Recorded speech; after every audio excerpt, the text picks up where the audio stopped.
하나님께서 주일 오전 여러분들에게 주시는 말씀은 누가복음 3장입니다. 누가복음 3장 1절에서 9절까지 말씀입니다. 누가복음 3장 1절에서 9절까지 말씀입니다. 주님의 말씀에 귀를 기울이시고 이 말씀을 받으시기를 바랍니다. 디베르 황제가 통치한 지 15해 곧 본디오 빌라도가 유대인 총독으로 헤롯이 갈릴리의 분봉왕으로 그 동생 빌립이 이두레와 드라고니 지방의 분봉왕으로 루사리아나가 아빌레데의 분봉왕으로 안나스와 가야바가 대제장으로 있을 때에 하나님의 말씀이 빈들에서 사가랴의 아들 요한에게 임한지라. 요한이 요단강 근처 각처에 와서 죄사함을 받게 하는 회개의 세례를 전파하니 선지자 이사야의 책에 쓴과 광야에서 외치는 자의 소리가 있어 이르되 너희는 주의 길을 준비하라. 그의 오실 길을 곧게 하라. 모든 골짜기가 메어지고 모든 산과 작은 산이 낮아지고 굽은 것이 곧아지고 험한 길이 평탄하여질 것이요 모든 육체가 하나님의 구원하심을 보리라 함과 같으니라. 요한이 세례받으러 나오는 우리에게 이르되 독사의 자식들아 누가 너희에게 일러 장차 올 진노를 피하러 하느냐. 그러므로 회개에 합당한 열매를 맺고 속으로 아브라함이 우리 조상이라 말하지 말라. 내가 너희에게 이르노니 하나님이 능히 이 돌들로도 아브라함의 자손이 되게 하시리라. 이미 도끼가 나무 뿌리에 놓였으니 좋은 열매 맺지 아니하는 나무마다 지켜 불에 던져지리라. 기도하시겠습니다. 거룩하시고 자비로우신 하나님, 오늘도 우리를 주의 말씀 앞에 세워주시고 주의 복음을 듣게 하여 주심을 감사드리옵나이다. 하나님, 이 시간 우리에게 말씀하여 주셔서 저희들이 하나님이 베풀어 주시는 이 놀라운 구원의 은혜에 감격하게 하시고 저희들이 회개하게 하시며 이 회개에 걸맞는 열매를 맺으며 살아가게 하여 주시옵소서. 성령 하나님께서 영혼들의 마음의 문을 열어주시고 들을 길을 허락하여 주시며 저희의 눈을 들어 영광의 주님을 바라보게 하여 주시옵소서. 주님께서 은혜 베풀어 주시기를 사모하며 예수 그리스도의 이름으로 기도드리옵나이다. 소설책을 읽으십니까? 저는 대학교 이후로 소설책을 그렇게 열심히 읽지 않았습니다. 정말 간혹 그렇게 읽은 기억이 있습니다. 최근에 소설책을 포함해서 일주일에 한 권씩 여러 책들을 읽었습니다. 그 중에 하나가 커먼 멜빌의 소설 필경사 바틀비였습니다. 필경사 바틀비 그러니까 필경사라고 하는 출판사에 바틀비라고 하는 제목의 책임지는 사람들이 알더라고요. 필경사라고 하는 것은 글을 쓰는 사람이죠. 이 바틀비는 변호사 사무실에서 문서를 이렇게 자기 자신의 수리로 복사하는 사람이었습니다. 미국 현대문학의 걸작으로 꼽히는 모비딕이라고 하는 소설을 쓴 사람의 또 단편 소설입니다. 변호사 사무실에서 일하는 이 필경사 바틀비의 유일한 대사가 있습니다. 모모하지 않는 편을 택하겠습니다. 아이오드 피스터가 투구 아주 유명한 문구입니다. 계속 책을 읽는데 이게 어떻게 풀릴까 궁금해서 계속 끝까지 읽어 나갔어요. 그는 일하지 않는 편을 택하고 나중에 어찌어찌다가 감옥에 들어가게 되는데 먹지 않는 편을 택합니다. 프리퍼 이거는 성향이거든요. 여기에서 이걸 의미하는 것이 뭔지를 계속 따라가다가 마지막 이 소설의 마지막 문구가 마음 꽉 때렸습니다. 아, 바틀비요? 아, 인류요. 궁금하면 읽어보십시오. 네. 소설 이야기를 하려고 하는 것이 아니라 소설은 꾸며낸 이야기예요. 후이지요. 바틀비라고 하는 인물은 호전입니다.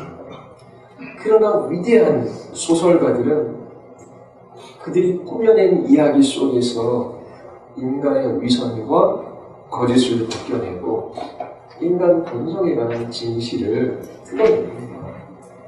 소설은 법정 보고서와 같은 일어난 사실에 대한 이야기는 아닙니다.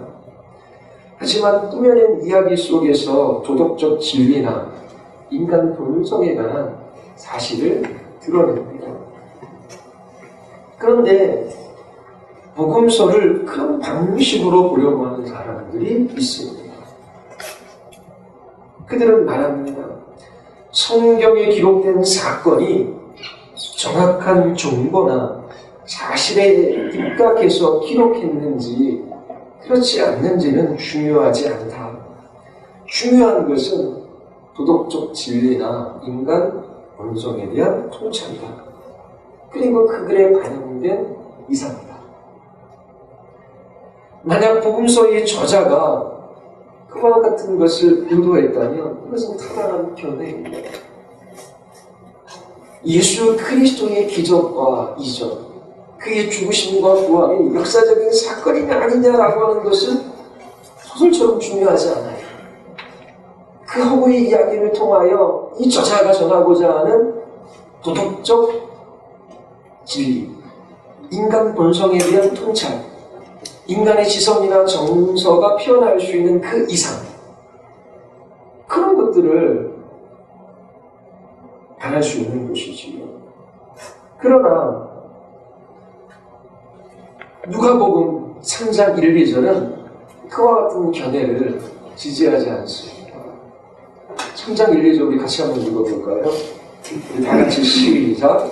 우리가 동시한 계절 5해 보고 은혜로는 가리대 중독으로 이것이 가리대에 무궁하고 그 동생들이 은혜와 돌아오는 시간에 무궁하고 무사자와 하늘에 무궁하고 하나사 다야가 대표하고 있을 때 하나님의 말씀이 인들에서 살아야 할 우리에게 임한 자. 누가는 분명한 의도를 가지고 역사적인 인물과 장소와 때를 기록하고 있습니다. 단지 누가의 상상 속에 있는 인물이 아닙니다. 대한민국의 대통령은 문재인이고 서울시장은 박원순입니다.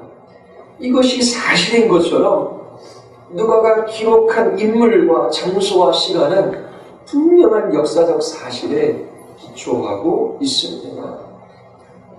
세례 요한의 사역은 이처럼 역사의 한 공간과 시간 속에서 일어난 실제적인 사건임을 누가가 말하고 있습니다. 디베르 황제가 통치한 지 15년이 되는 해, 기원 후 27년, 28년쯤 세례 요한은 광야에서 하나님의 말씀을 받고 요단강 지역 주변에서 사역을 시작합니다. 하나님의 말씀이 요한에게 임했습니다. 구약의 모든 선지자들에게 일어났던 일이에요. 요한은 구약의 마지막 선지자이지요. 요한의 권위와 그의 능력은 그 자신이 아니라 하나님으로부터 온 것입니다. 그는 어머니의 모태로부터 성령 충만함을 받았어요. 그리고 지금 성령의 능력으로 하나님의 말씀을 선포합니다. 여러분들은 지금 하나님의 말씀을 듣고 있어요. 우리는 요한이 사역한 때부터 약 2000년이 지난 시대를 살아가고 있습니다. 그렇게 오랜 시간이 흘렀을지라도 요한이 전하는 이 메시지에 우리는 귀를 기울여만 합니다. 그가 전하는 메시지가 하나님의 말씀이기 때문입니다. 우리에게 하나님의 말씀보다 더 필요한 것은 없습니다. 때로 어두운 인생의 길을 걸어갈 때가 있어요. 하나님께서 나에게 말씀해 주셨으면 어디로 가야 할지, 무엇을 해야 할지 주님께서 말씀으로 나에게 가르쳐 주셨으면 그렇게 생각하는 때가 있습니다. 하나님의 말씀이 여러분들 가까이 있지요. 기록된 하나님의 말씀이 성경으로 여러분들에게 주어졌습니다. 성경을 읽으십시오. 하나님의 음성을 들을 수 있어요. 말씀으로 이 세상에 오신 예수 그리스도를 보십시오. 하나님이 여러분들에게 무엇이나 말씀하시는지 들을 수 있습니다. 오늘도 동일하게 하나님께서 말씀으로 여러분들에게 찾아오셔요. 성경을 보면 언제나 주의 음성을 들을 수 있습니다. 누가복음 3장 3절을 보십시오. 우리 같이 한번 읽어볼까요? 요한이 누가복음 그 절정에 와서 3절을 보면 요한이 전파하는 것이 무엇인지를 알 수 있습니다. 바로 죄사함을 받게 하는 회개의 세례이지요. 누가복음 1장 16절과 17절에서 천사 가브리엘은 사가랴에게 찾아와요. 그의 아들이 앞으로 어떤 사역을 할지 그에게 전해주지요. 천사가 사가랴에게 전해준 말을 잘 살펴보면 누가복음 3장 3절에서 말하는 회개의 의미가 무엇인지 알 수 있습니다. 누가복음 1장 16절과 17절 말씀. 가브리엘이 사가랴에게 무엇을 말하는지 우리 같이 한번 읽어볼까요? 이스라엘 자손을 주고 그들이 하나님께로 많이 돌아오게 하겠습니다. 그러나 또 엘리야의 신령과 능력으로 주 앞에 먼저 와서 아버지의 마음을 자식에게 거스리는 자를 의인의 슬기에 돌아오게 하고 주를 위하여 세운 백성을 준비하리라. 복해 볼 만한 단어가 있습니다. 돌아오게 하다라고 하는 이 단어이지요. 요한은 많은 이스라엘 자손을 하나님께로 돌아오게 할 것입니다. 그는 아버지의 마음을 돌아오게 하고 거역하는 자를 돌이키게 할 거예요. 이것이 회개의 의미입니다.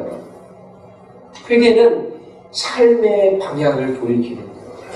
그 마음을 돌이키는 것입니다. 그 결과 우리는 하나님을 향하게 되고 하나님이 사랑하는 것을 우리도 사랑하게 됩니다. 요한은 회개하는 사람, 하나님께 돌이키는 자들에게 죄의 용서가 있음을 약속합니다. 그러나 요한은 그들이 돌이켰다라고 하는 것을 증명하기를 요구해요. 바로 요단강에서 세례받는 것입니다. 요한이 유대인들에게 세례를 요구하는 것은 놀라운 일입니다. 요한이 살았던 시대의 세례는 유대인들 사이에 아주 중요한 의미를 가지고 있어요.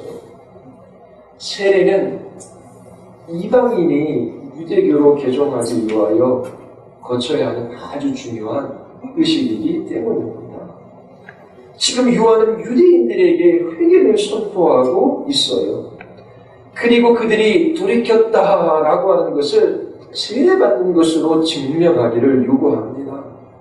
이러한 요구는 유대인들에게 반발을 살 수밖에 없어요.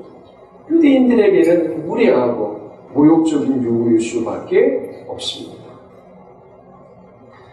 요한은 유대인들에게 회개의 세례를 선포해요. 이것이 의미하는 바가 무엇입니까?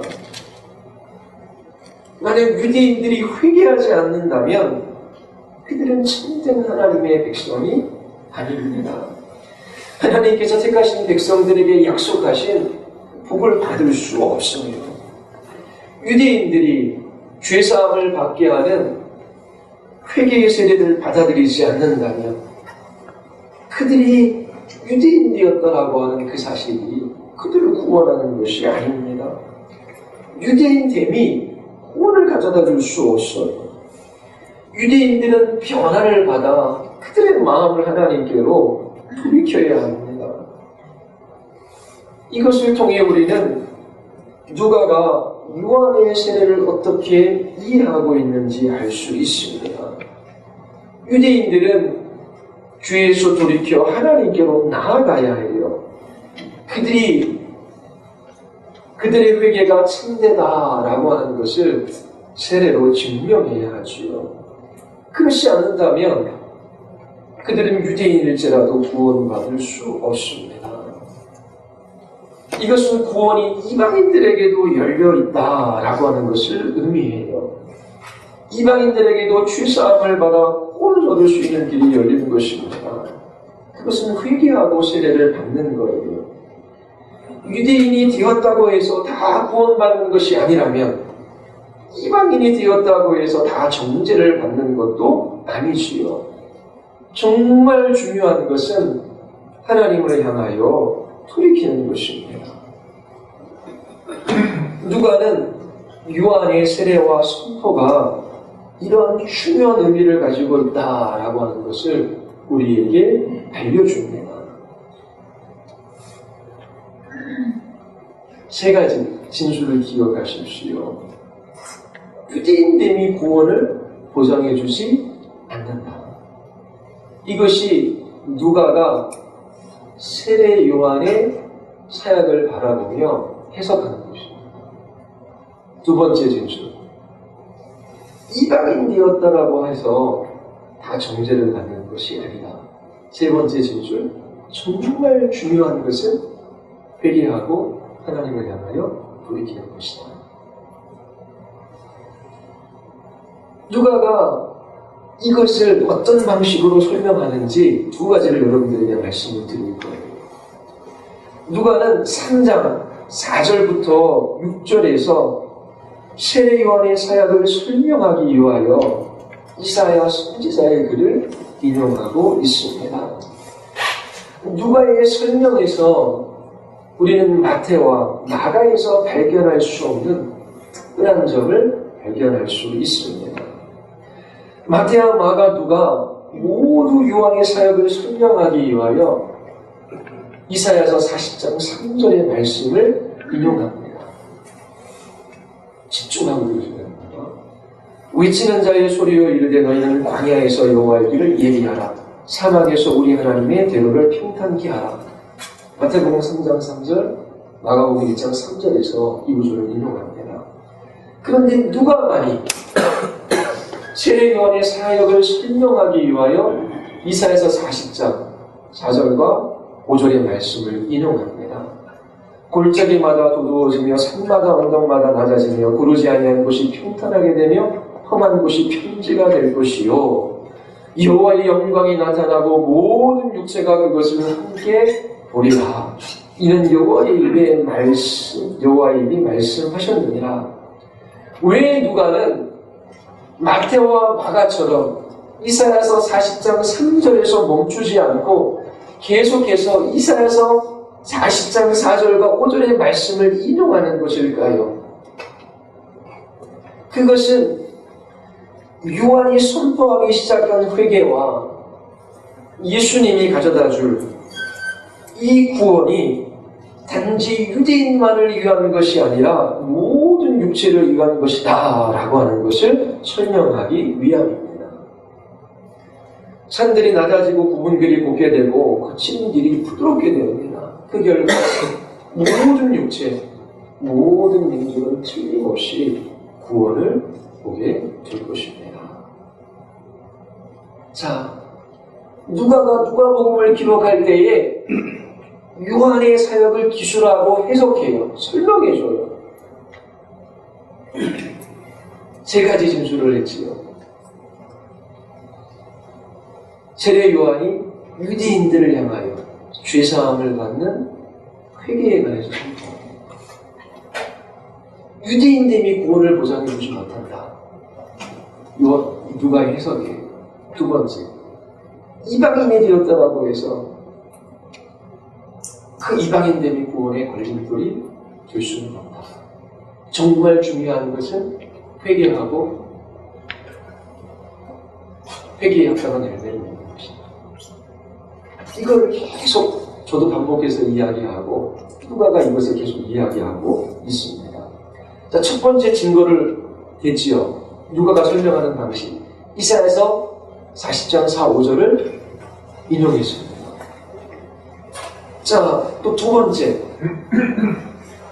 세례 요한의 사역에 대한 누가의 해석 설명.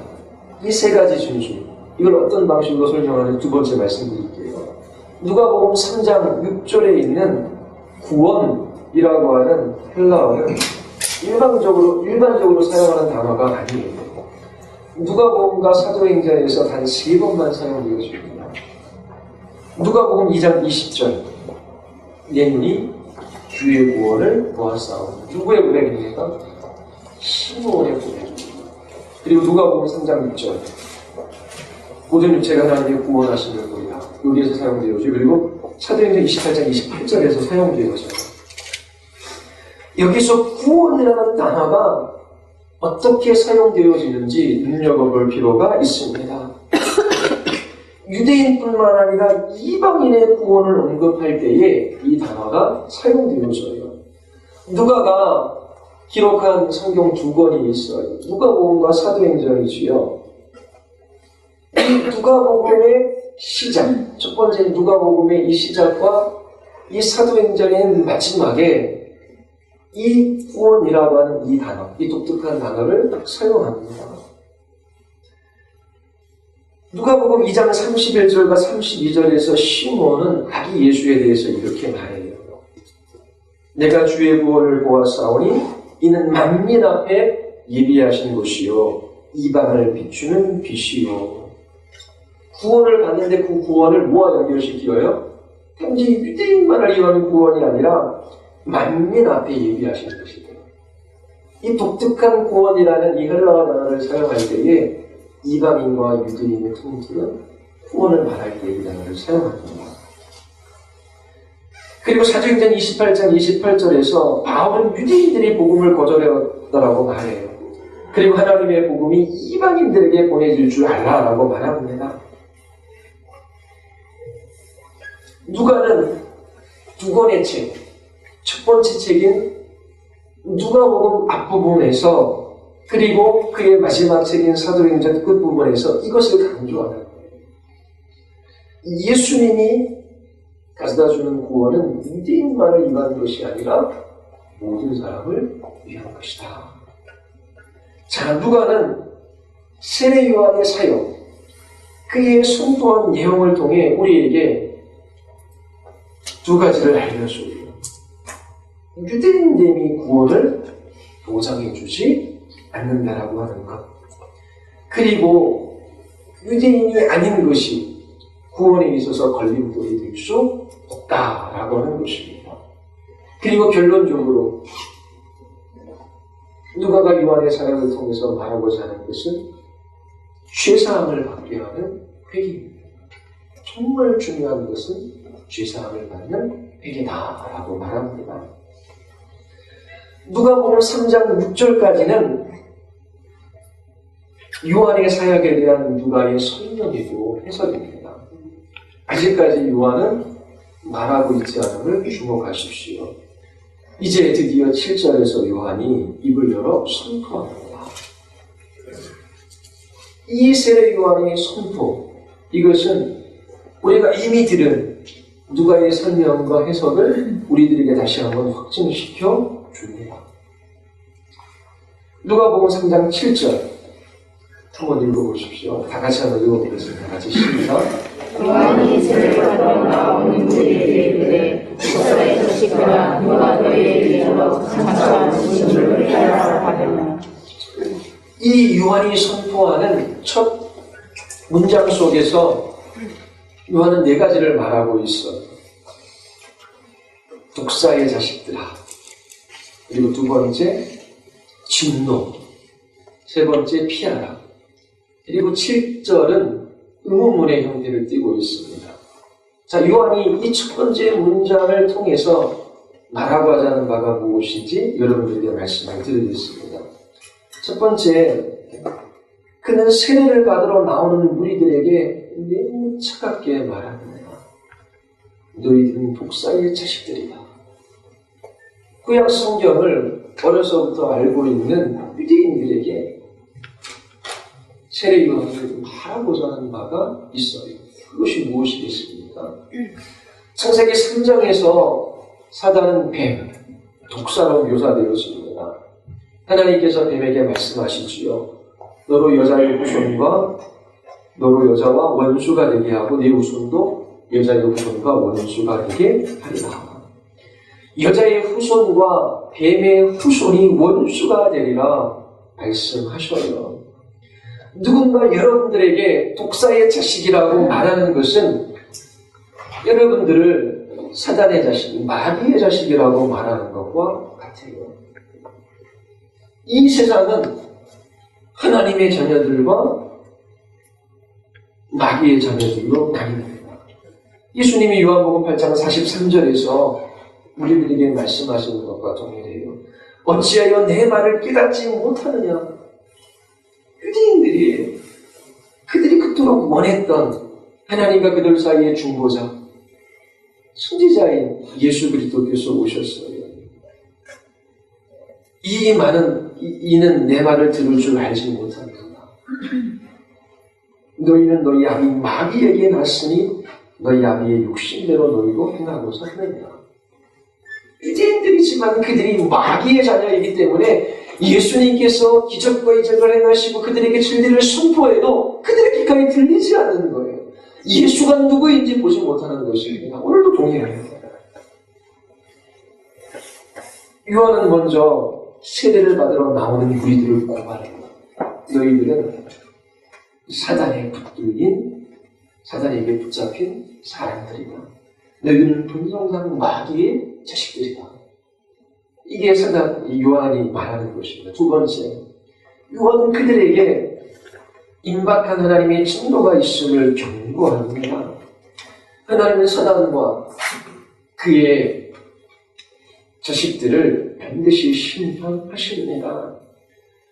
누가복음 3장 17절에서 요한은 메시아가 어떤 모습으로 오시는지 설명해요. 우리 같이 한번 읽어볼까요? 누가복음 3장 17절입니다. 같이 시작. 손에 귀를 들고 자기의 세상을 나라를 정하였사. 알곡과 고간에 드리고 주저리는 꺼지지 않는 데 들어오시리라. 알곡과 쭉종이가 있습니다. 하나님의 자녀와 독사의 자식이 있어요. 중간지대는 없습니다. 알곡은 곡간에 모아드리고 쭉종이는 꺼지지 않는 지옥불에 던져집니다. 요한은 독사의 자식들에게 임박한 진노를 경고합니다. 세 번째, 요한이 장차 임할 진노를 피하는 것에 대하여 말해요. 죄사함을 받게 하는 회개의 세례를 받는다면 여러분들은 하나님의 진노를 피할 수 있습니다. 사단은 모든 길로 도망갈 것이에요. 하나님의 죄를 용서하실 때에 동시에 하나님의 진노도 사라집니다. 회개하고 제사함을 받는 사람들에게 더 이상 정죄함은 없습니다. 지난주 금요일 여러분들에게 이 정죄함이 없다라고 하는 이 말의 의미가 무엇인지 설명해 주었습니다. 독사의 자식, 하나님과 상관없이 살아가는 사람들은 하나님께서 그 크신 능력으로 그들에게 하나님께서 진노하셔요. 그런데 정죄함이 없다라고 하는 것은 하나님께서 그 크신 능력으로 주의 자리에서 돌이켜 회개하는 사람들을 이해하신다라고 하는 것입니다. 요한은 장차 임할 진노를 피하는 것에 대하여 나오는 우리들에게 말합니다. 마지막으로 요한이 처음으로 선포한 이 누가복음 3장 7절은 의문문입니다. 누가 너에게 일러 장차 올 진노를 피하라 하나냐. 이 한국 개역 개정판의 이 번역은 뉘앙스가 우리들을 책망하고 그들의 진정성을 의심하는 수학적 표현처럼 들리기도 합니다. 그런데 이 질문이 감시하는 것이 있어요. 우리들은 구원을 찾아서 세례 요한에게 나아갑니다. 그들은 스스로 세례 요한의 말을 듣고 믿고 회개하고 세례받기로 결정한 것일까요? 세례 요한이 의문문으로 물어요. 누가 너에게 일러 장석을 진노를 피하라 하느냐? 누군가 그들에게 회개가 필요하다는 것을 알려주었어요. 요한의 질문은 이것을 암시하는 것 같습니다. 독사의 자식들은 임박한 진노를 피해야 한다. 너희들에게 회개가 필요하다는 것은 누가 알려줄 수 있는가? 이렇게 묻는 것입니다. 누군가 우리들에게 하나님의 진노를 피하기 위해서 그들에게 필요한 것이 무엇인지를 알려주었어요. 요한은 이 사실에 놀라고 있습니다. 한 유대인이 있어요. 그는 자신이 하나님의 진노 아래 있고 꺼지지 않는 지옥불에 던져질 축종이라 같다라고 하는 것을 알고 있어요. 이 한 유대인이 아브라함의 후손이라고 자랑하며 유대인됨으로 구원받을 수 있다라고 생각하는 사람들이 어떻게 이런 생각을 할 수 있습니까? 이 사실은 결코 작은 일이 아니에요. 무리들은 요한에게 세례를 받기 위하여 나아가고 있습니다. 요한은 이것을 보고 놀라고 있어요. 이렇게 해석할 수 있는 이유는 10절 때문입니다. 무리가 물어 이르되 그러면 우리가 무엇을 해야 하리까? 그들의 마음의 문이 열린 것이지요. 우리는 요한에게 한 가지 질문해보고 싶은 것이 있어요. 당신의 질문에 대하여 당신은 무엇이라 답하겠습니까? 누군가 우리들에게 임박한 진노를 피하라라고 경고했습니까?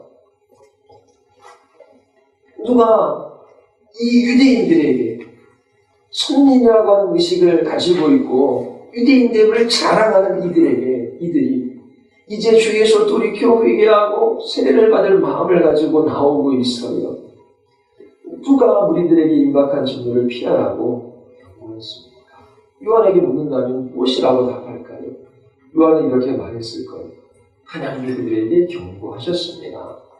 예수님이 이 질문에 답하신다면 아버지가 그들을 이끌지 아니하는 아무도 내게 올 수 없다라고 말씀하셨을 거예요. 이것이 진리입니다.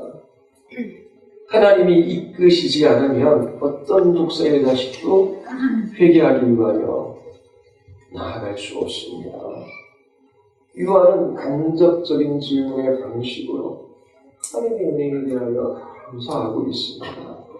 하나님께서 우리들에게 구원이 필요하다라고 하는 것을 마음 깊이 심어 주셨습니다. 누가복음 3장 8절을 보십시오. 우리 같이 한번 읽어볼까요? 그러므로 회개하는 열매를 맺고 속으로 아브라함이 우리 조상과 같이 나라 내가 너에게 이르노니 하나님이 이르노로 아브라함의 자손이 되게 하시리라. 요한은 8절에서 전에 독사의 자식이었던 사람들, 그들이 어떤 사람이 되어야 할지 말해주고 있어요. 여러분들은 더 이상 독사의 자식들이 아닙니다. 회개하는 여러분들은 열매를 맺는 나무입니다. 참된 회개로부터 나타나는 열매가 있습니다. 그 열매는 다른 사람에게나 여러분의 양심에게나 여러분이 참으로 하나님께 돌이켰다라고 하는 증거가 됩니다. 세례 요한은 10절에서부터 14절에까지 그 열매가 무엇인지를 설명해줘요. 다음 주에 여러분들에게 설교할 예정입니다. 그러나 요한은 먼저 8절에서 경고부터 합니다. 누가는 3장 서두에서 세례 요한의 사역을 설명하고 해석했어요. 8절에 있는 이 경고는 요한의 사역에 대한 누가의 설명이 사실임을 말해줍니다. 유대인됨이 구원을 보장해주지 않아요.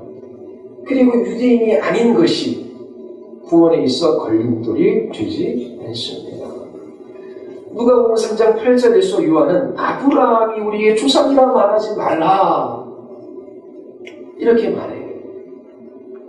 옛 뱀인 사단이 유대인들을 속입니다.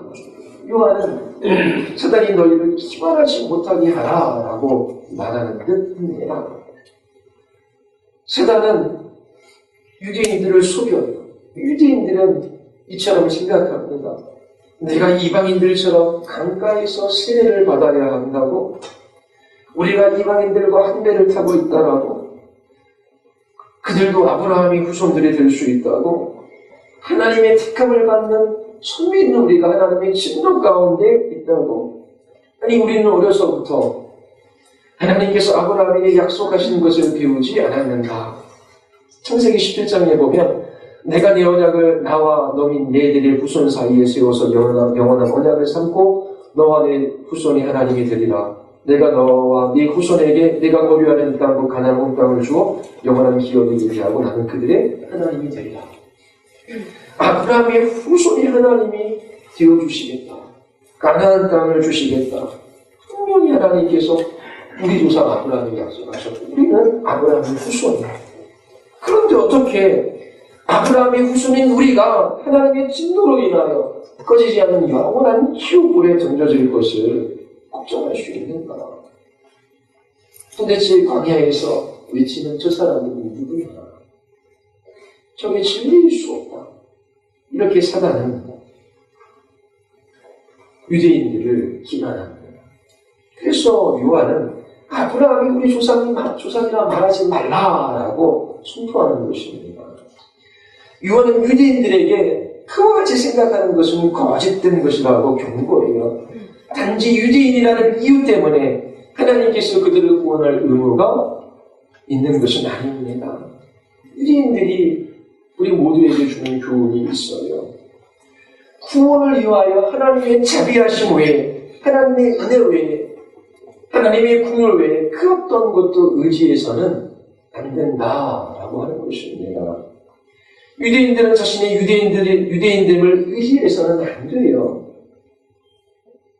그 근거에 대해서 요한이 말해요. 하나님은 이 돌들로도 능히 아브라함의 후손이 되게 하실 수 있습니다. 아주 깊은 뜻이 들어있는 진술입니다. 먼저 이 진술은 요한과 유대인 모두 어떤 사실에 동의하고 있다라고 하는 것을 말해줍니다. 이게 동의하는 내용은 이거예요. 약속을 이어받기 위하여 아브라함의 후손이 있어야 합니다. 하나님께서 후손을 허락해 주시고 이삭을 주셨어요. 그리고 이삭을 통하여 하나님께서 아들을 주시고 또 야곱도 아들을 낳았어요. 70명이라는 되는 사람이 애굽으로 갔고 그리고 200만이 넘는 이스라엘 백성들이 출애굽을 했어요. 자, 하나님의 약속.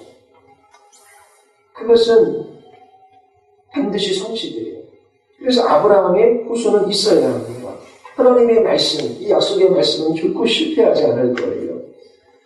언제나 약속을 이어받을 아브라함의 자손이 있을 것이다. 이것은 요한도 동의하는 것이고 유대인들도 동의합니다. 하나님의 약속은 실패하지 않기 때문에.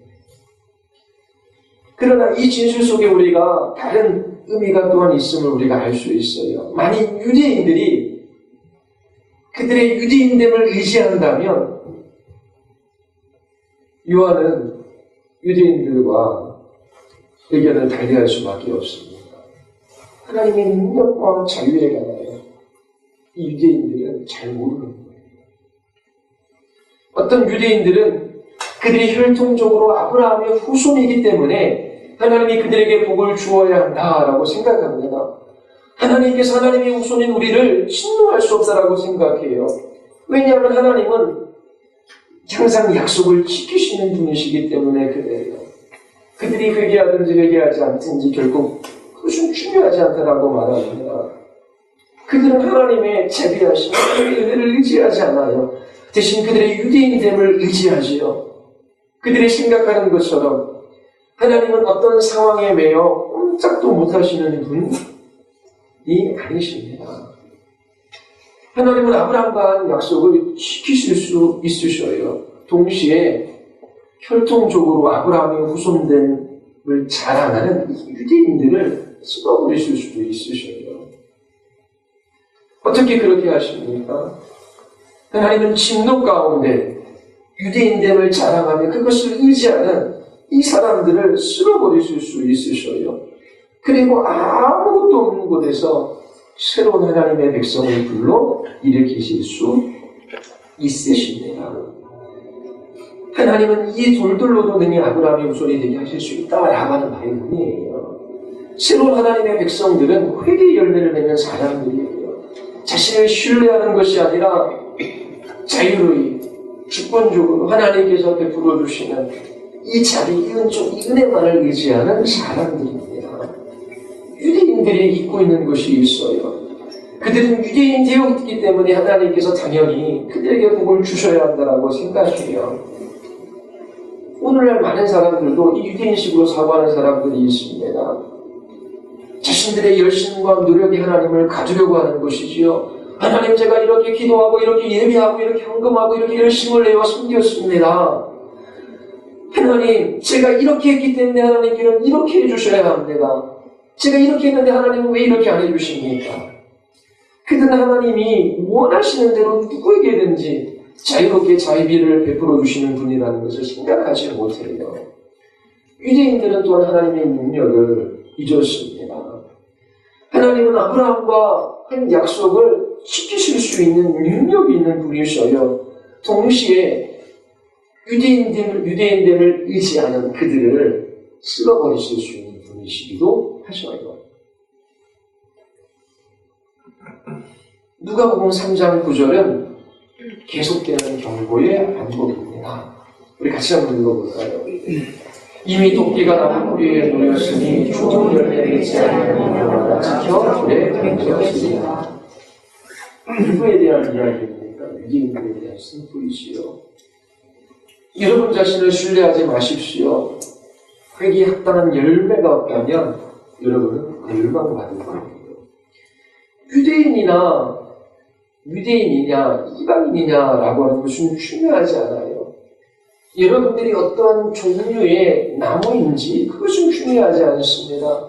여러분들의 신분, 나이, 직업, 성별, 외모, 성격, 학벌 어떤 것도 중요한 것은 없어요. 정말 중요한 것은 죄의 자리에서 돌이켜 회개하고 그에 합당한 열매를 맺느냐라고 하는 것입니다. 회개에 대한 정의를 내리고 여러분들에게 이 설교를 맺고자 합니다. 세례 요한은 유대인들에게 회개를 선포해요. 그들은 유대인들은 어느 누구보다 하나님이 계시다라고 하는 것을 강하게 의식하며 살았던 사람들이에요. 그리고 하나님은 약속을 지키시는 분이라고 하는 것을 굳게 믿었던 사람들입니다. 하나님께서 아브라함에게 약속하신 것을 그의 후손인 우리들에게 지키실 것이다. 하나님은 약속을 지키실 수 있는 능력이 있으신 분이시고 신실하게 그 약속을 이루실 것이다. 맞아요. 이런 믿음이 있었어요. 그럼에도 불구하고 요한은 그들을 독사의 자식이라고 불렀습니다. 그들에게 회개하지 않으면 영원한 꺼지지 않는 지옥의 불에 떨어질 것이라고 경고했어요. 오늘날도 동일합니다. 많은 사람들이 교회에 다녀요. 부인은 많습니다. 그들은 불신자들보다 하나님에 대한 강한 의식을 가지고 있습니다. 하나님을 의식해요. 더 나아가 하나님의 약속의 말씀을 굳게 믿을 수 있습니다. 그렇다고 해서 그들이 안전한 것이 아니에요. 회개하고 그에 합당한 열매를 맺지 않는다면 하나님의 진노를 피할 수 없습니다. 회개가 무엇인지를 알아야 돼요. 그래야 다가오는 진노를 피할 수 있습니다. 요한이 말하는 회개가 무엇인지를 정의 내려보려고 합니다. 자, 회개는 무엇으로부터 돌아서는 유대인들 같이 자기 자신의 신분, 유대인됨을 의지하는 것으로부터 돌이키는 것입니다. 자기 자신의 노력, 자기 자신의 실력, 자기 자신의 힘으로 쌓아놓은 모든 것으로부터 돌이키는 것. 그리고 무엇을 향하는 것입니다. 바로 자유로이 자비와 은총과 은혜를 베푸시는 하나님을 향하는 것입니다. 자비, 은총, 긍휼, 은혜 이런 단어는 본성상 인간의 됨됨이나 노력에 미있는 나라가 아닙니다. 여러분이 어떤 사람이기 때문에, 어떤 일을 했기 때문에 하나님께서 자기의 은총을 풀어줘야 할 의무가 있는 것이 아니에요. 바울은 자기에 대해서 이렇게 말합니다. 모세에게 이르시되 내가 긍휼히 여길 자를 긍휼히 여기고 불쌍히 여길 자를 불쌍히 여기리라 하셨으니 그런즉 원하는 자로 말미암도 아니요 다른 막지라는 자로 말미암도 아니요 오직 긍휼히 여기시는 하나님으로 말미암음이니라. 신약 성경에서 이 긍휼, 이 자비, 이 은총, 이 은혜를 받는 두 손은 믿음이에요. 다른 어떤 것도 의지하지 말고 하나님께서 베풀어 주시는 자유로이 주권적으로 베풀어 주시는 이 은혜, 이 자비, 이 긍휼, 이것만 바라보십시오. 여러분들이 의지하는 것이 무엇입니까? 여러분들이 소망하는 것이 무엇입니까?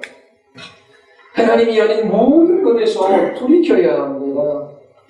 회개는 의지하는 것과 소망하는 것을 이 세상에 있는 것에서 하나님으로 바꾸는 거예요. 죄사함을 받게 하는 회개는 우리 자신이나 우리의 노력으로 성취한 모든 것으로부터 돌이켜 전적으로 하나님의 자비, 자유로이 베풀어 주시는 하나님의 주권적인 은혜의 손길만 바라보는 거예요. 하나님, 저는 하나님의 진노와 심판 가운데 멸망받을 수밖에 없는 죄인입니다. 하나님, 제가 행한 그 어떤 것도 구원의 요만큼 보탬이 될 수 없어요. 하나님이 저에게 자비를 베풀어 주시고 저를 불쌍히 여겨주시고 하나님이 주권적으로 은혜 베풀어 주시지 않으면 제 인생에 소망이 없습니다. 하나님, 저에게 찾아오셔서 자비를 베풀어 주시옵소서. 하나님께서 이 은혜를 베풀어 주시지 아니하시면 하나님 임박한 하나님의 진노를 피할 수 없습니다. 저는 멸망받을 수밖에 없는 죄인입니다. 하나님, 나를 구원하여 주시옵소서. 주여 저에게 자비와 긍휼과 은혜를 베풀어 주시옵소서. 주의 손길을 바라보는 그것이 돌이키는 것입니다. 그리고 사과나무에서 사과 열매가 맺혀요. 감나무에서 감 열매가 달리지요. 그것만큼 분명히 회개에 합당한 삶의 열매가 있습니다. 그것이 무엇인지 다음 주에 소개하겠습니다. 기도하시겠습니다.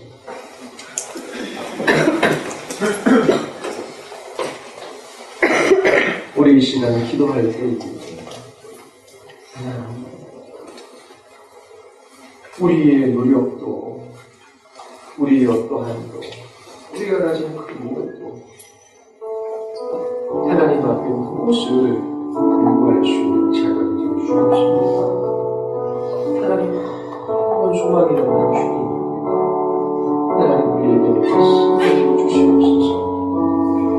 하나님의 자비와